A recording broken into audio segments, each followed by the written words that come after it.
Assalamualaikum warahmatullahi wabarakatuh. Kembali lagi bersama channel YouTube Kepo Ini Islam. Apa kabar sahabat Islam semuanya? Semoga selalu dalam lindungan Allah Subhanahu wa Ta'ala.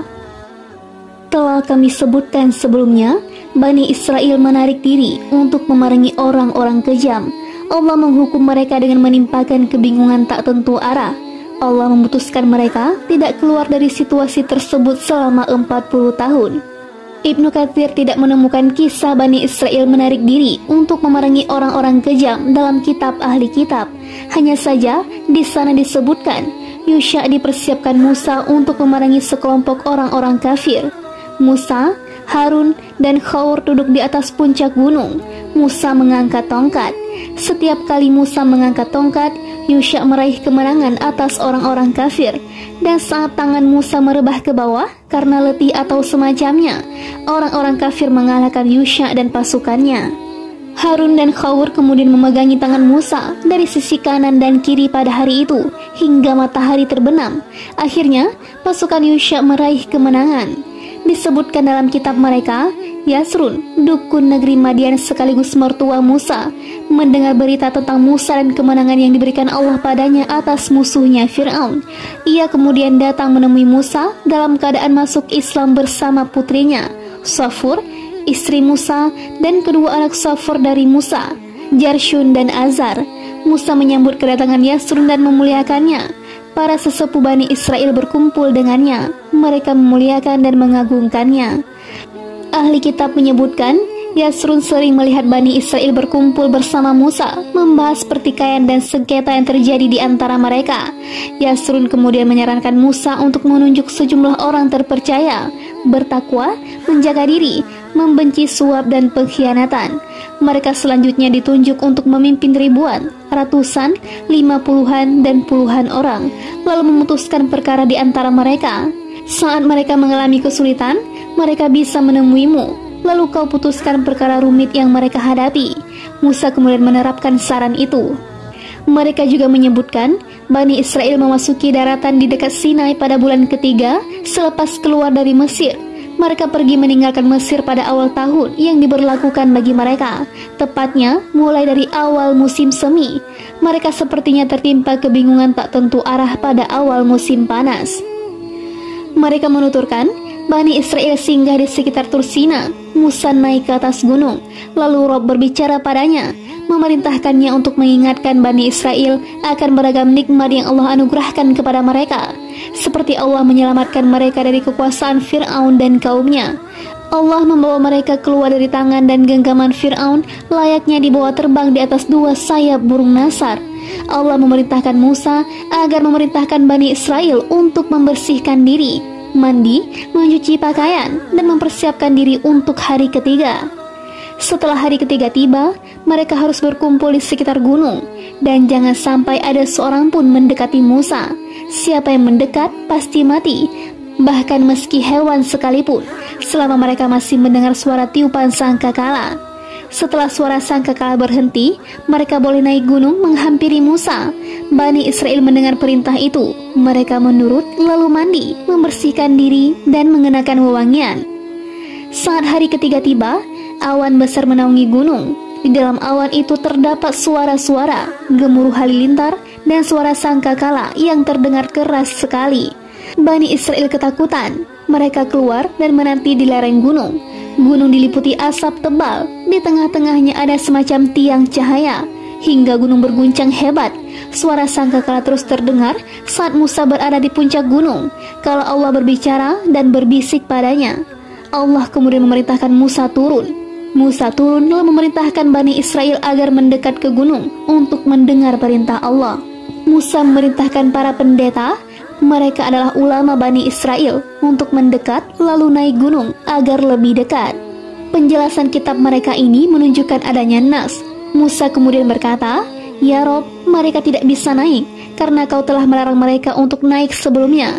Allah kemudian memerintahkan Musa untuk turun, lalu membawa naik saudaranya, Harun. Sementara para dukun, mereka adalah ulama dan suku bangsa sisa-sisa Bani Israel, berada tidak jauh darinya. Musa kemudian melaksanakan perintah ini. Rabb Azza wa Jalla kemudian berbicara dengan Musa, dan saat itu Allah memerintahkan 10 kalimat padanya. Menurut versi ahli kitab, Bani Israel mendengar kalam Allah, hanya saja mereka tidak paham hingga diberitahu Musa. Mereka berkata kepada Musa, "Sampaikan kepada kami wahyu dari Rabb Azza wa Jalla, karena kami takut mati." Musa kemudian menyampaikan wahyu dari Allah kepada mereka. Ia menyampaikan 10 instruksi berikut. Yang pertama, perintah beribadah hanya kepada Allah, larangan menyekutukan Allah, larangan bersumpah palsu atas nama Allah, perintah untuk menjaga hari Sabtu, yang artinya 1 hari dalam sepekan harus dijadikan untuk beribadah secara penuh. 1 hari yang dimaksud adalah hari Jumat bagi kita kaum muslimin sebagai pengganti hari Sabtu bagi Bani Israel. Kemudian, hormatilah kedua orang tuamu agar usiamu panjang di bumi. Jangan membunuh anak yang Allah karuniakan kepadamu. Jangan berbuat zina, jangan mencuri, jangan bersaksi dengan kesaksian palsu kepada kawanmu. Dan yang terakhir, jangan menginginkan rumah orang lain, jangan berhasrat kepada istri orang lain, budak lelaki dan budak wanita orang lain, tidak juga lembu, keledai atau apapun milik orang lain. Maknanya adalah larangan bersikap dengki. Banyak ulama salaf dan lainnya menyatakan bahwa inti 10 kalimat tersebut tertera dalam firman Allah dalam surah Al-An'am. Katakanlah Muhammad, marilah aku bacakan apa yang diharamkan Rabb kepadamu. Jangan mempersekutukannya dengan apapun. Berbuat baik kepada ibu bapak. Janganlah membunuh anak-anakmu karena miskin. Kamilah yang memberi rezeki kepadamu dan kepada mereka. Janganlah kamu mendekati perbuatan yang keji, baik yang terlihat ataupun yang tersembunyi. Janganlah kamu membunuh orang yang diharamkan Allah kecuali dengan alasan yang benar. Demikianlah Dia memerintahkan kepadamu agar kamu mengerti. Dan janganlah kamu mendekati harta anak yatim kecuali dengan cara yang lebih bermanfaat sampai dia mencapai usia dewasa, dan sempurnakanlah takaran dan timbangan dengan adil. Kami tidak membebani seseorang melainkan menurut kesanggupannya. Apabila kamu berbicara, berbicaralah sejujurnya, sekalipun dia kerabatmu, dan penuhilah janji Allah. Demikianlah Dia memerintahkan kepadamu agar kamu ingat. Dan sungguh, inilah jalanku yang lurus, maka ikutilah. Jangan kamu ikuti jalan-jalan yang lain yang akan mencerai-beraikan kamu dari jalannya. Demikianlah Dia memerintahkan kepadamu agar kamu bertakwa. Quran Surah Al-An'am ayat 151-153. Setelah menyebut 10 kalimat ini, mereka atau ahli kitab menyebutkan sejumlah wasiat dan hukum yang banyak sekali. Semuanya ada dan berlaku, namun setelah itu lenyap. Perintah-perintah ini diamalkan selang berapa lama, namun kemudian dilanggar. Mereka mengubah dan mengganti perintah-perintah itu. Setelah itu mereka membuangnya, hingga perintah-perintah tersebut dihapus dan diganti setelah sebelumnya disyariatkan secara utuh. Segala urusan sepenuhnya milik Allah, baik sebelum maupun sesudahnya. Ia memutuskan apapun seperti yang Ia kehendaki. Ingatlah, menciptakan dan memerintah hanyalah hak Allah. Maha suci Allah, Rabb semesta alam. Allah Subhanahu wa Ta'ala berfirman, "Wahai Bani Israel, sungguh kami telah menyelamatkan kamu dari musuhmu, dan kami telah mengadakan perjanjian dengan kamu untuk bermunajat di sebelah kanan gunung itu atau gunung Sinai, dan kami telah menurunkan kepada kamu manna dan salwa. Makanlah dari rezeki yang baik-baik yang telah kami berikan kepadamu, dan janganlah melampaui batas yang menyebabkan kemurkaanku menimpamu. Barang siapa ditimpa kemurkaanku, maka sungguh binasalah dia, dan sungguh aku Maha Pengampun bagi yang bertobat, beriman, dan berbuat kebajikan, kemudian tetap dalam petunjuk." Quran Surah Taha ayat 80-82. Allah menyebut karunia dan kebaikan yang Ia anugerahkan kepada Bani Israel dengan menyelamatkan mereka dari kekuasaan musuh-musuh mereka, melepaskan mereka dari kesulitan dan beban berat. Allah menjadikan mereka mendampingi Nabi mereka di sisi kanan Bukit Tur untuk menurunkan hukum-hukum agung yang membuat kebaikan dunia akhirat bagi mereka. Allah menurunkan manna dari langit saat mereka lelah dan letih di tengah perjalanan. Kala mereka berada di tanah tandus, mereka mendapati makanan tersebut sudah berada di rumah-rumah mereka. Lalu mereka mengambilnya sebatas yang mereka perlukan pada hari itu, dan selanjutnya disimpan hingga esok hari. Siapa yang menyimpan mana lebih dari itu, makanan tersebut basi. Dan siapa yang hanya mengambil sedikit, makanan tersebut sudah cukup, atau mengambil semuanya tanpa sisa. Lalu selanjutnya mereka olah menjadi seperti roti. Makanan ini berwarna putih cemerlang dan manis. Saat sore tiba, burung-burung salwa menghampiri mereka dari segala penjuru. Mereka lalu memburunya tanpa banyak mengeluarkan tenaga. Lalu mereka makan sebatas yang mereka perlukan untuk makan malam.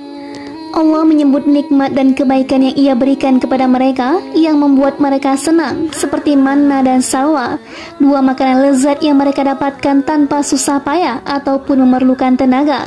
Allah menurunkan manna pada pagi hari dan mengirim burung-burung salwa pada sore hari untuk mereka. Allah memancarkan air untuk mereka melalui tongkat yang dipukulkan Musa pada bebatuan yang mereka bawa. Lalu dari batu itu muncul 12 mata air. Setiap kabilah memiliki mata air tersendiri.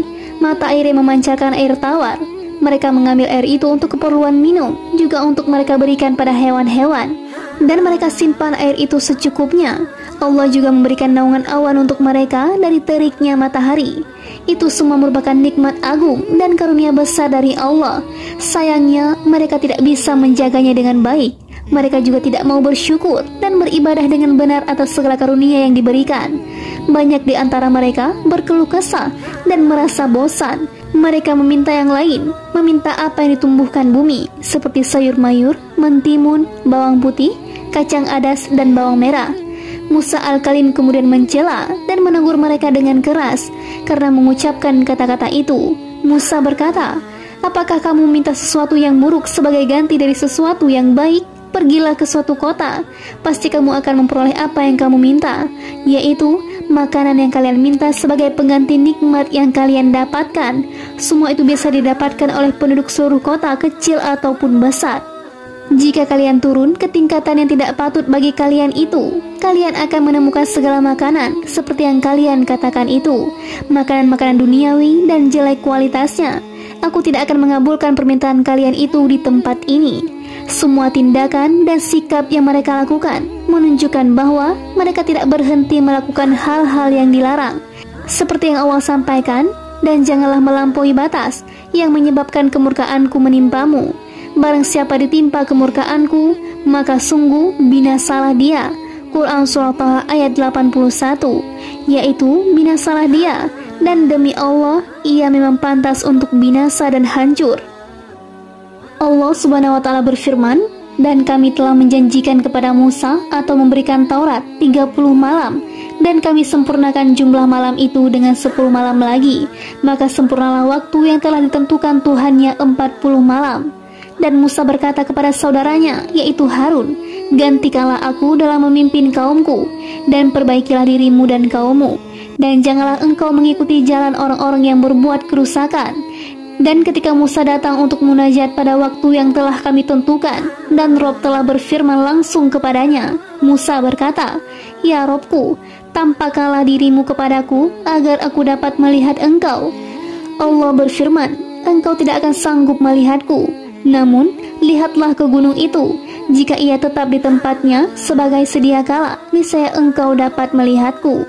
Maka ketika Tuhannya menampakkan keagungannya kepada gunung itu hancur luluh dan Musa pun jatuh pingsan. Setelah Musa sadar, dia berkata, "Maha suci engkau, aku bertobat kepada engkau dan aku adalah orang yang pertama-tama beriman." Allah berfirman, "Wahai Musa, sesungguhnya aku memilih atau melebihkan engkau dari manusia yang lain pada masamu untuk membawa risalahku dan firmanku. Sebab itu, berpegang teguhlah kepada yang aku berikan kepadamu, dan hendaklah engkau termasuk orang-orang yang bersyukur. Dan telah kami tuliskan untuk Musa pada lauh-lauh atau Taurat segala sesuatu sebagai pelajaran dan penjelasan untuk segala hal. Maka kami berfirman, berpegang teguhlah kepadanya dan suruhlah kaummu berpegang kepadanya dengan sebaik-baiknya. Aku akan memperlihatkan kepadamu negeri orang-orang fasik. Akan aku palingkan dari tanda-tanda kekuasaanku orang-orang yang menyombongkan diri di bumi tanpa alasan yang benar. Kalaupun mereka melihat setiap tanda kekuasaanku, mereka tetap tidak akan beriman kepadanya. Dan jika mereka melihat jalan yang membawa kepada petunjuk, mereka tidak akan menempuhnya. Tetapi jika mereka melihat jalan kesesatan, mereka menempuhnya. Yang demikian adalah karena mereka mendustakan ayat-ayat Kami, dan mereka selalu lengah terhadapnya. Dan orang-orang yang mendustakan tanda-tanda kekuasaan Kami dan mendustakan adanya pertemuan akhirat, sia-sialah amal mereka. Mereka diberi balasan sesuai dengan apa yang telah mereka kerjakan. Quran Surah Al-A'raf ayat 143-147.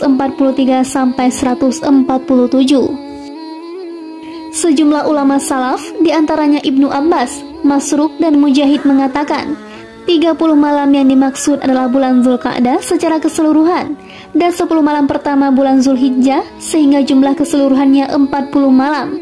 Berdasarkan riwayat di atas, berarti Allah berbicara dengan Musa pada malam Idul Kurban.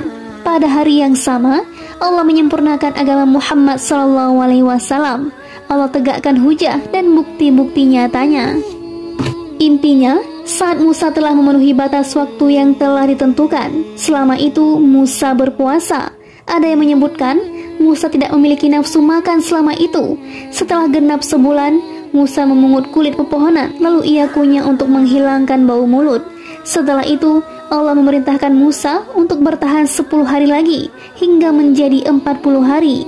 Karena itu, dalam sebuah hadis disebutkan, sungguh bau mulut orang berpuasa lebih wangi di sisi Allah dari aroma kasturi.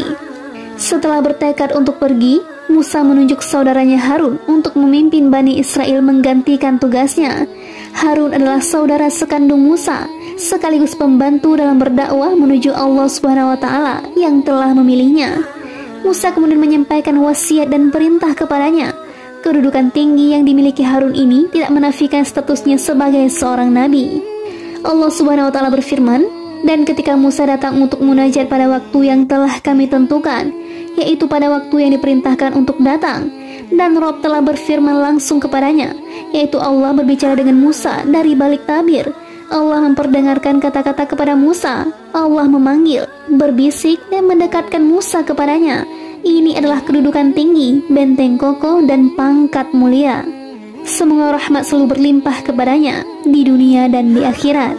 Saat Allah memberikan kedudukan dan tingkatan yang tinggi ini, ketika Musa mendengar firman Allah, ia meminta agar tabir penghalang dihilangkan.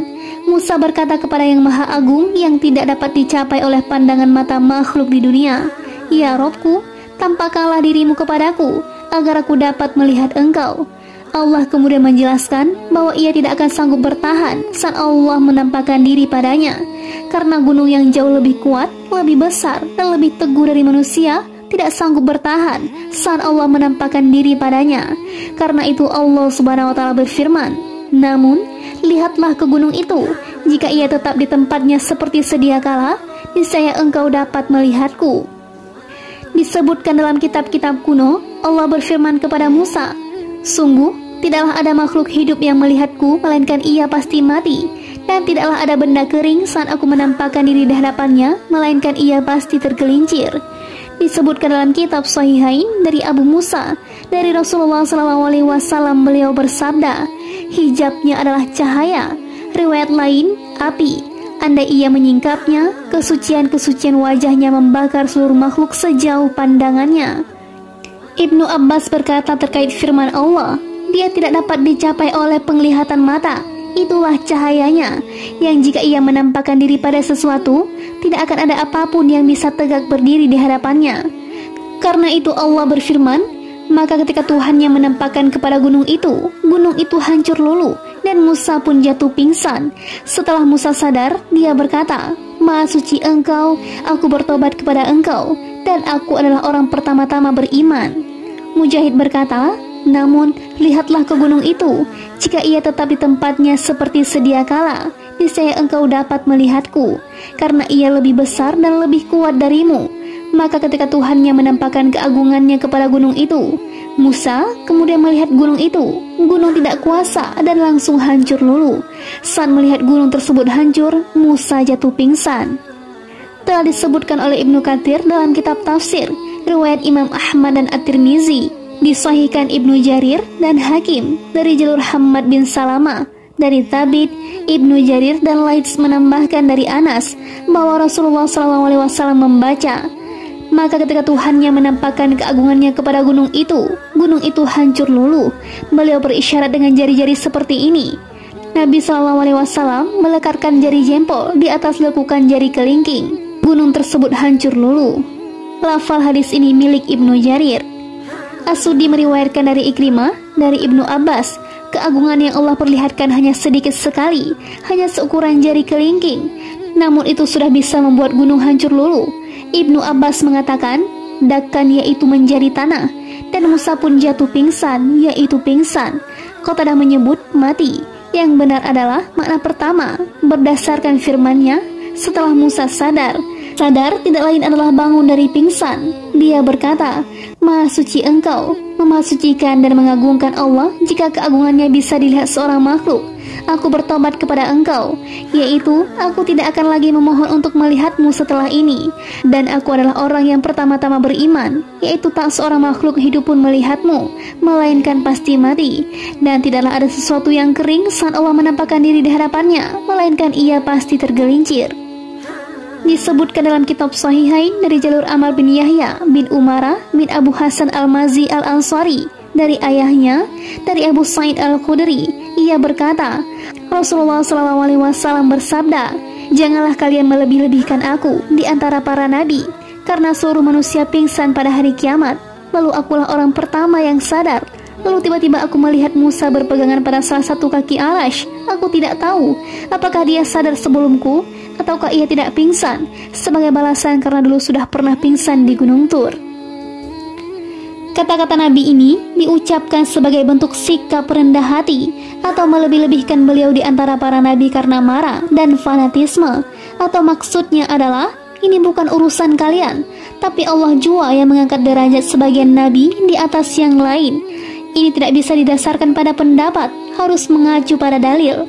Bagi yang menyatakan bahwa Nabi SAW mengatakan hal tersebut sebelum beliau mengetahui bahwa beliau Nabi paling mulia, kemudian kata-kata tersebut dinasakh setelah beliau adalah Nabi paling mulia, pernyataan ini perlu dikaji lebih jauh, karena kata-kata ini bersumber dari riwayat Abu Sa'id dan Abu Hurairah. Abu Hurairah sendiri baru berhijrah belakangan, tepatnya pada tahun Hunain. Tidak mungkin jika Abu Hurairah baru mengetahui hal itu setelah berhijrah. Tidak perlu diragukan, Rasulullah adalah manusia dan bahkan makhluk terbaik. Allah Subhanahu wa Ta'ala berfirman, kamu adalah umat yang terbaik yang dilahirkan untuk manusia. Quran Surah Ali Imran ayat 110. Mereka hanya sempurna karena kemuliaan Nabi SAW. Diriwayatkan secara mutawatir dari Nabi SAW, beliau bersabda, aku adalah pemimpin seluruh anak Adam pada hari kiamat, dan aku tidak patut membanggakannya, karena itu semata karunia yang diberikan Allah padaku, bukan aku dapatkan karena amal dan usahaku. Setelah itu, beliau menyebut kedudukan terpuji yang beliau miliki secara khusus, kedudukan yang membuat iri orang-orang terdahulu dan yang kemudian, bahkan para Rasul Ulul Azmi paling sempurna sekalipun, Nuh, Ibrahim, Musa, dan Isa angkat tangan. Sabda Nabi SAW, lalu akulah orang pertama yang sadar. Lalu tiba-tiba aku melihat Musa berpegangan pada salah satu kaki Arash. Aku tidak tahu apakah dia sadar sebelumku ataukah ia tidak pingsan, sebagai balasan karena dulu sudah pernah pingsan di Gunung Tur. Ini menunjukkan seluruh manusia pingsan di padang kiamat, hingga Rob menampakkan diri untuk memutuskan perkara di antara para hamba. Mereka pingsan karena amat takut pada keagungan dan keluhurannya. Saat itu, orang pertama yang sadar adalah Muhammad, penutup para nabi, manusia pilihan Rob bumi dan langit di antara seluruh nabi.